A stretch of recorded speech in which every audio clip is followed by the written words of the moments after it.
Hello and welcome. And let's try to understand today the difference between liberal and neoliberal economics. Dealing first with the liberal economic principles, the idea of liberal economics we'll be taking up first.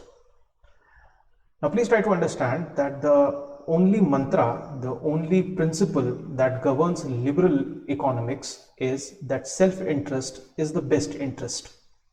Meaning thereby each and every principle, each and every idea, each and every conception, each and every notion that comes under liberal economics would be guided by the governing paradigm of self-interest.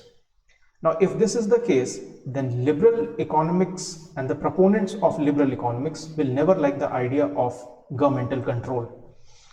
They believe, they are of the view that market participants, the people who participate in the market operations, they are the most rational and they are the best decision makers because their rationality and decision making is guided by self-interest.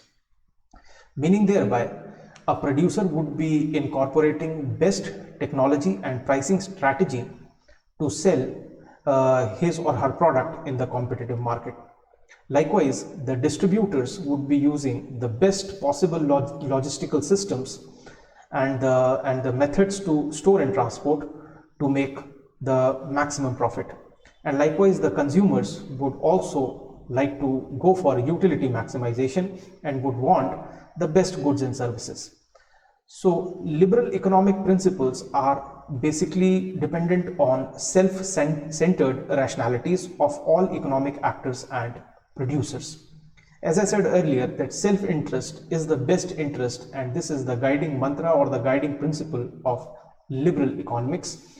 And the proponents of liberal economics, they uphold this mantra to the core. Now coming on to what is called as the neoliberal economics or neoliberalism. Please understand that the execution of liberal economic principles, the implementation of liberal economic principles gave very good results initially.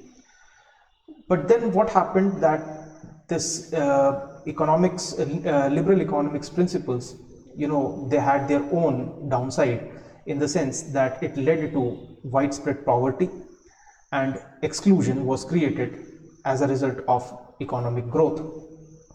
Now, as a reaction to this, welfare and socialist schools of economics emerged. But at the same time, by the late 20th century, by the decade of 80s, in the last century, that is in the 20th century, liberalism found a renewed favor. People around the world looked towards liberal principles again with favor, and this led to the re-emergence or the resurgence of what is called as liberalism. But because it has happened after some decline, that is why the term neoliberalism comes into picture.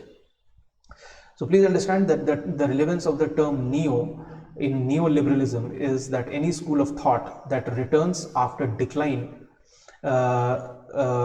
in a given context.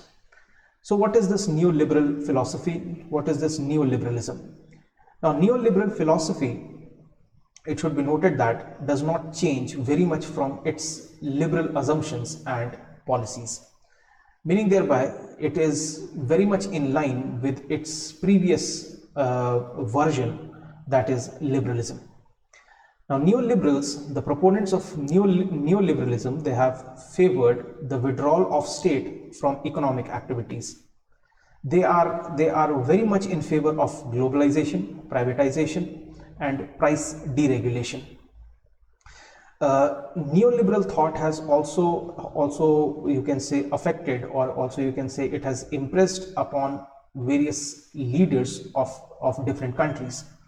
Classic example in this regard could be given of Miss Margaret Thatcher, who was the Prime Minister of UK between 1979 and 1990.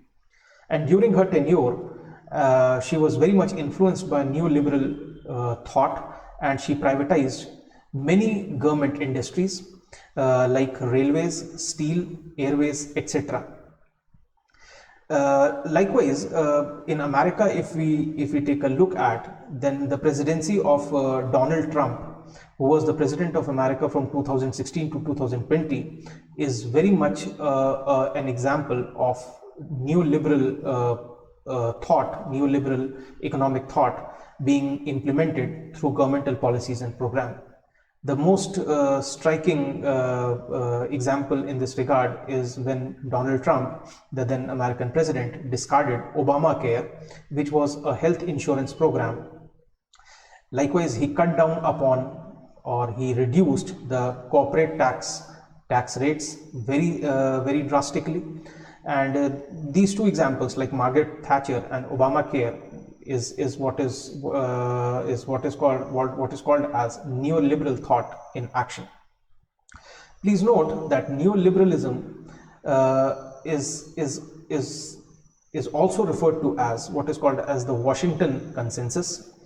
And what is this Washington consensus? This is an approach towards free market, and this is you can say promoted by international institutions like International Monetary Fund.